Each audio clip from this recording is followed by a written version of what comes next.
Bom, e agora nós vamos conversar ao vivo com o senador Flávio Bolsonaro, está em contato conosco aqui. Senador, muito boa noite. Obrigado pela presença, pela entrevista aqui aos Pingos nos Is. Boa noite, Vitor Brown. Boa noite, Ana Paula, Fiuza, todos que nos assistem. Eu estou muito na linha do que o Fiuza acabou de falar. Ele traduziu muito objetivamente o que a família sente, né? E, na verdade, o Bolsonaro ele foi vítima real de ódio, um ex-militante do PSOL, e ainda assim é acusado por parte da imprensa, não é o caso da Jovem Pan, e ter um discurso de ódio, sabe-se lá Deus por quê. Eu só vejo ele se defendendo de ataques que ele acha que são infundados, ele se defendendo de acusações completamente absurdas, surreais, que não fazem parte do jornalismo. Várias matérias em que são publicadas coisas em que sequer checam com a assessoria do presidente ou com a da família, o que está acontecendo, e colocam como se fosse verdade, e ele se defendendo disso tudo. Então, é exatamente isso que foi dito. O presidente Bolsonaro ele é vítima, e essa internação é mais uma prova de que, né, ele continua sofrendo as consequências desse atentado contra a democracia, desse atentado contra a sua vida. Né? Infelizmente, ele está suscetível a isso, né, por muitas vezes ao longo da sua vida ainda, e que Deus seja que seja muito longa a sua vida ainda, mas causa uma indignação em todo mundo, porque é só quem estava lá na hora, quem presenciou, né, o presidente Bolsonaro, então candidato, com a barriga aberta numa maca na Santa Casa de Fora, com o intestino para fora, cheio de fezes, e os médicos lavando, tirando o cocô do seu intestino, ele entre a vida e a morte, e tudo isso que ele passou, a reconstrução lá do seu intestino, as várias cirurgias que ele já teve depois, as limitações físicas que ele tem, ele não pode mais jogar um futebol como ele jogava, né? Ele, enfim, está com a sua atividade física bastante limitada, e ainda assim, gente, a gente é obrigado a ver pessoas que vão para as redes sociais, e parte da imprensa, mais uma vez, enfim, querer sugerir que foi uma facada fake, querer desejar a morte de um cara que quase deu a vida por aquilo que ele acredita, hoje é presidente do Brasil. E tem uma coisa que eu acho que é pior ainda, porque acaba ficando permanente, porque está na internet até hoje. Existe um documentário, entre aspas, feito por um blog do PT, sugerindo que o presidente Bolsonaro combinou a sua facada com Adélio Bispo. Ele calculou o risco, né, de morrer, o Adélio foi cirúrgico, enfiou a faca exatamente no ponto ali, que se pegasse 1 milímetro para cada lado na barriga do presidente, ele estaria morto, porque pegaria uma veia, uma artéria importante, não conseguiria resistir até a chegada na Santa Casa Juiz de Fora. Esse filme fake, assim não é tratado pelo Google, né, tá no YouTube até hoje, sendo monetizado, né, pessoas inescrupulosas ganhando dinheiro com isso ainda, e eles têm o direito, né, de fazer isso. Se fosse o contrário, eu tenho certeza, se fosse com uma outra pessoa qualquer, que não fosse o Bolsonaro, se fosse com o ministro do Supremo, por exemplo, eu não tenho dúvida que esse link já tinha sido removido, as pessoas estavam presas nesse momento. Mas é isso que a gente enfrenta, e eu lamento a gente ter que conviver com essa realidade na hora de fazer o nosso planejamento. A gente não pode contar com um jornalismo sério por parte de muitos veículos de imprensa, mais uma vez reforçando que não é o caso da Jovem Pan. Senadora, a próxima pergunta é da Ana Paula Henkel. Com você, Ana, boa tarde. Boa noite para vocês aí no Brasil, Vitor, Bolsonaro, Augusto, está chegando aí, né, nosso mestre, Fiuza, e nossa audiência também. Um feliz ano novo a todos, e agora em especial ao presidente aí, desejando melhoras, boa recuperação, né, começando um ano aí de uma maneira apreensiva, mas desejamos aqui as melhoras ao presidente Jair Bolsonaro. A pergunta que eu tenho para o senhor senador Flávio é, desde a facada do presidente ali ainda em campanha, ele passou, né, por cirurgias e tem um acompanhamento aí, muita gente inclusive diz que a facada é fake, como o senhor estava falando. Nesse tempo todo, o que mudou porque nós conhecemos o presidente sempre de uma maneira brincalhona também, tentando levar até o lado da cirurgia de uma maneira mais, né, mais leve, tentando colocar de uma forma assim, muito de brincadeira com as pessoas, mas o que mudou na saúde do presidente? O que nós podemos saber na saúde, assim, no cotidiano, no dia a dia? O que mudou radicalmente depois da facada? Porque nós sabemos que muita coisa teve que ser mudada, a alimentação, enfim. parece que a vida do presidente Bolsonaro aí deu uma guinada significativa. E o senhor pode dividir um pouco com a gente o que mudou desde a facada? Olha, Ana Paula, nessa parte física e emocional mudou bastante, radicalmente.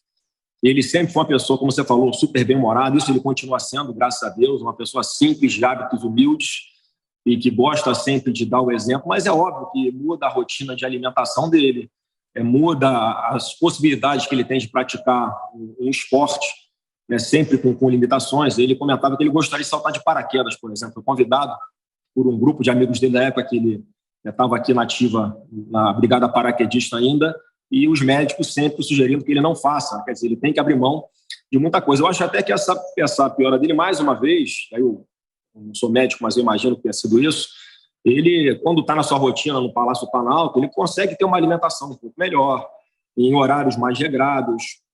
E aí agora que ele tira alguns poucos dias para poder descansar, né, que ele é ser humano, também merece descansar, e mesmo assim não tira 30 dias de férias como todos os trabalhadores do Brasil têm direito, mas isso pode ter afetado sim a rotina dele e obviamente isso pode ter sido o fator que gerou ali o entupimento parcial do seu intestino. Então muda muita coisa. Ele sempre foi um cara com físico muito vigoroso, né? O apelido dele no quartel era Cavalão por causa do seu porte físico, né? E ainda assim a gente vê como parece que a energia dele é inesgotável, a disposição que ele tem de estar sempre na rua fazendo o que ele gosta, de estar com o povo, enfim, de dar a sua cara a tapa para mostrar para todo mundo que ele tem apoio popular, ao contrário do que pesquisas mentirosas mostram.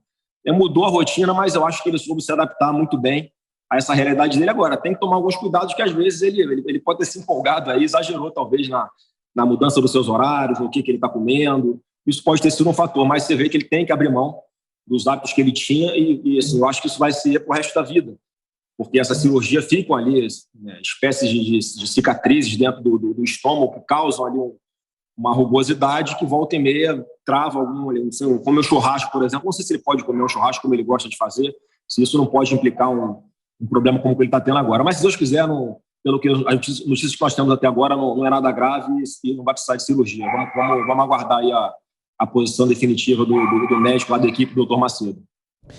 Guilherme Fiuza. Parece que caiu o Fiuza, então vou aproveitar e emendar uma pergunta também, senador. Voltou o Fiuza, voltou. Vai lá, Fiuza, a gente não ouviu o começo da sua fala. Desculpa, entrou uma ligação aqui, mas eu já recusei. Não me ligue essa hora, por favor. Bem, senador, pelo seu último comentário, o senhor está dizendo que tem, então, claro, o senhor não vai fazer nenhuma projeção firme agora, mas o senhor tem indícios de que é mais provável que não seja cirúrgico, né, como na última vez, e queria que o senhor comentasse isso e também as circunstâncias dessa crise agora, porque da outra vez ele vinha apresentando ali uns soluços, publicamente era possível ver um desconforto, veio um aviso ali gradual. Dessa vez foi um quadro repentino. E só mais uma outra questão, essa limitação da prática física, esportiva, ela se deve a quê? Olha, Fiuza, eu conversei com ele agora há pouco, mais cedo a primeira-dama Michele já tinha também dado notícias lá estava ao lado dele para dar o suporte, né, para a gente, que em relação às outras vezes, ele está agora nesse momento muito melhor do que estava de outras vezes quando ele precisou se internar, né? Então, assim, a gente está para a expectativa. O que acontece ali? Ele, quando bota aquela sonda pelo nariz, é para pescar lá o líquido de dentro do estômago, porque como entope o intestino, né, vai produzindo líquido, vai acumulando, está entupido, aquilo vai enchendo o estômago, ele pode broncoaspirar aquilo e levar a uma situação muito mais grave. Então, aquele tubinho que vai é para desinchar ali o estômago, tirar o líquido que tem ali de dentro, já dá uma sensação de conforto um pouquinho melhor para ele. E, normalmente, as outras vezes foi assim, a primeira coisa que se tenta é mudar a dieta dele. Então, uma dieta líquida, pastosa, gelatina, essas coisas, né? Para ver se o fluxo intestinal dele normaliza e aí volta a funcionar normal, ele tem alta. Caso isso não aconteça, aí sim que você começa a pensar em fazer uma intervenção cirúrgica. Só que, mais uma vez, essa confirmação não tem, é a torcida nossa aqui, E como ele teve que rasgar a barriga dele, né, de baixo do peito até lá embaixo no umbigo, e a parede do abdômen dele fica muito frágil, então ele tem que colocar uma espécie de tela para proteger ali, separar o músculo dos órgãos, e ela pode se deslocar, a parede ali pode empurrar e formar aquelas hérnias. Então, os movimentos bruscos de impacto podem podem resultar em algo que complique ali a saúde dele e provoque esse tipo de consequência, né? Então, mais uma vez, é uma pessoa, um ex-militante do PSOL, né, que tentou tirar a vida de um pai de família, de um presidente da República logo em seguida, né, e ainda assim é o Bolsonaro que tem discurso de ódio, não é ele que foi vítima de ódio. Então a gente fica muito sentido com isso tudo, e o que mais incomoda de verdade aqui, falando de coração, é ver a quantidade de pessoas aí que parece que não tem coração, né, e desejando o pior para o ser humano, desejando a morte do meu pai. Eu quero falar para essas pessoas o seguinte: desejo um excelente 2022 para todos vocês, né, que Deus dê em dobro tudo aquilo que você está desejando para o meu pai.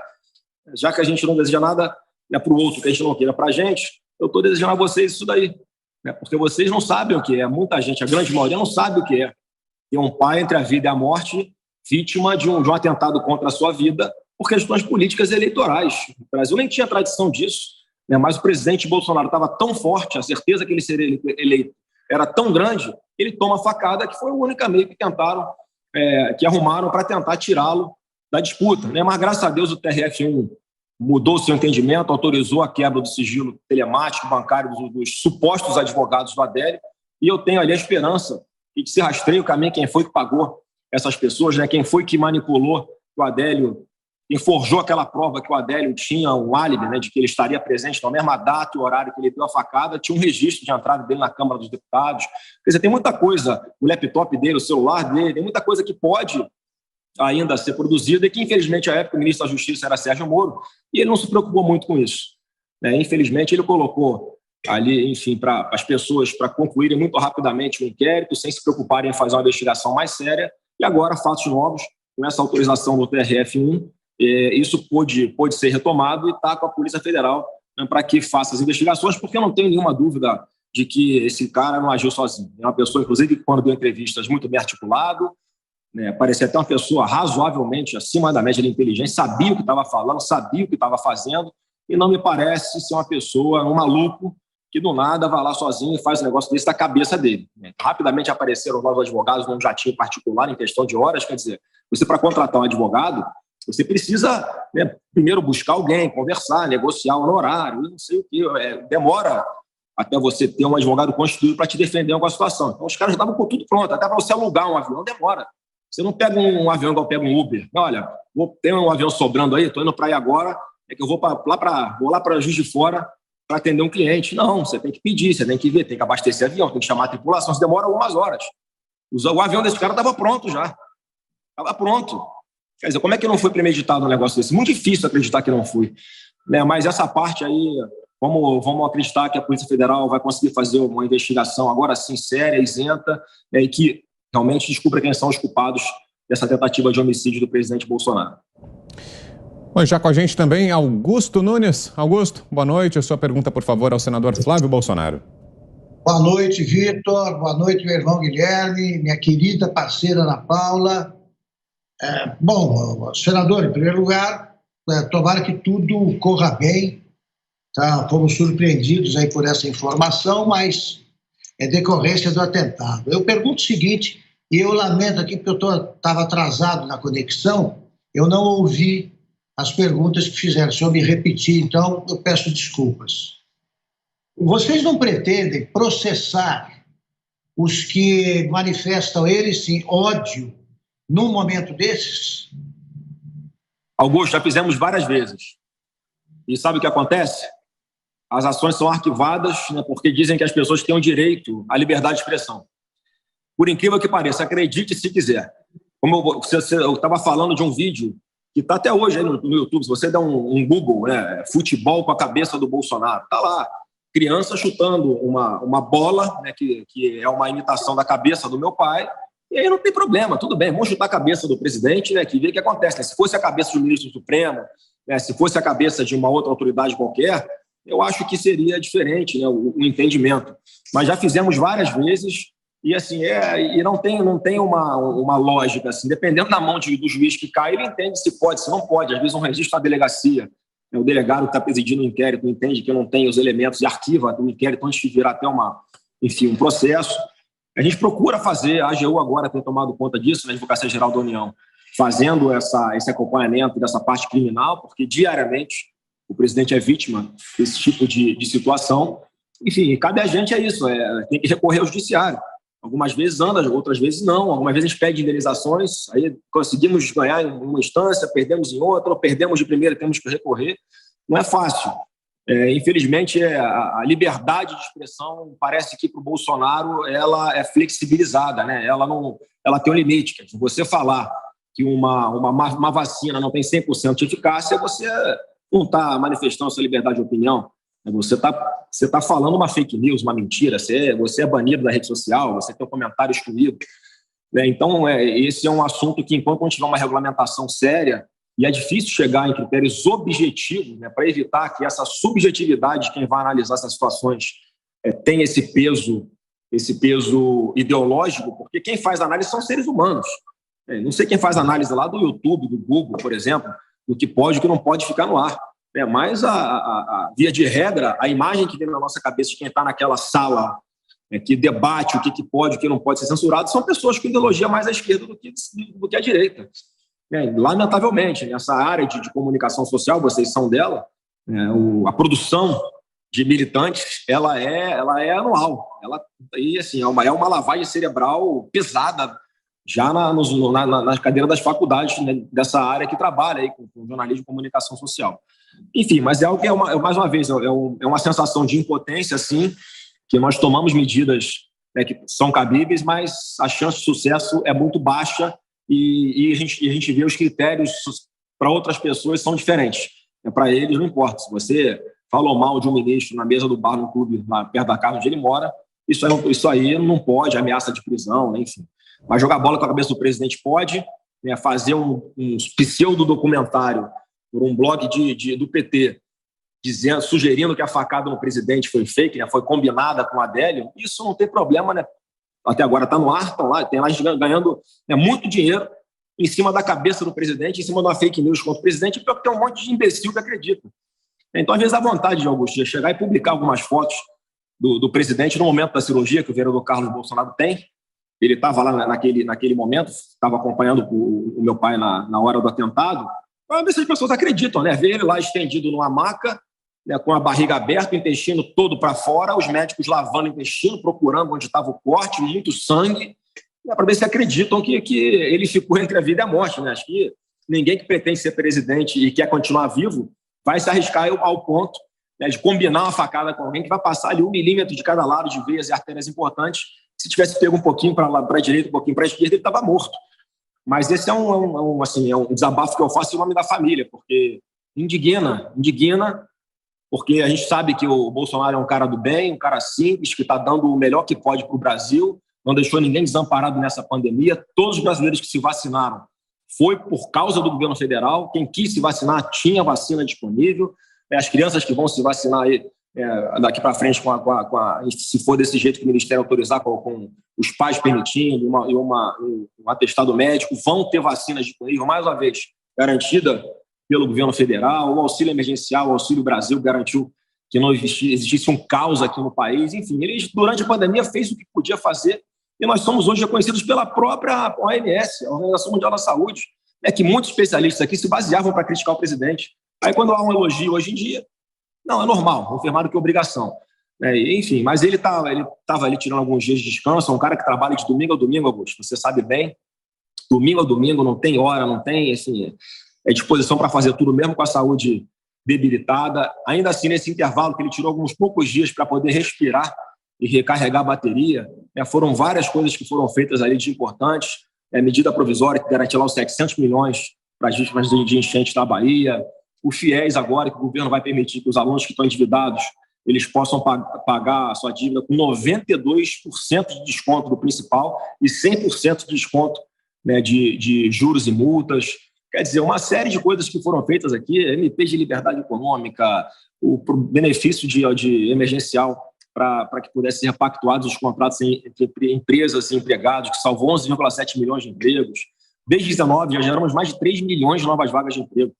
Isso, assim, em plena pandemia. São mais de 700 bilhões já contratados, já contrato assinado, gente. A iniciativa privada já assinou contrato com o governo aqui para poder investir em infraestrutura, principalmente, em saneamento básico, é muita coisa. E ainda assim, Bolsonaro é o cara que não tem respeito internacional. Pô, como que maluquice! Os caras estão vindo lá de fora para botar os dólares dele aqui. É por quê? Porque acreditam que aqui tem uma democracia sólida, acreditam que aqui tem transparência, que aqui tem segurança jurídica. Então, isso tudo que a gente faz, como foi dito pelo Fiuza no começo também, o jornalismo parece que acabou. Porque não fazem mais notícias dos fatos. Eles publicam versões do que eles querem e acabou. E aí você vai para a justiça para tentar, fechando o raciocínio, vai para a justiça para tentar, enfim, restabelecer a verdade, você não consegue. Liberdade, a imprensa tem ali a sua autonomia, liberdade de expressão. É contra o Bolsonaro? Não. Então, assim, é difícil. Mas a gente está, apesar disso tudo, fazendo o que está ao nosso alcance para não deixar ninguém desamparado no Brasil. Eu tenho a certeza de que o ano de 2022 vai ser muito melhor do que esse ano que passou, com muitas notícias boas, muitos empregos gerados, redução da inflação, baixa no preço dos alimentos e dos combustíveis. Então, nós trabalhamos dia sim, dia também, para garantir que esse cenário no Brasil seja uma realidade. Se está desse jeito, nós passamos 3 anos, eu gosto de dar esse exemplo aqui, para concluir essa minha fala, vamos lá, 3 anos de governo, praticamente 2 em pandemia. O presidente Bolsonaro só jogou futebol na lama até agora.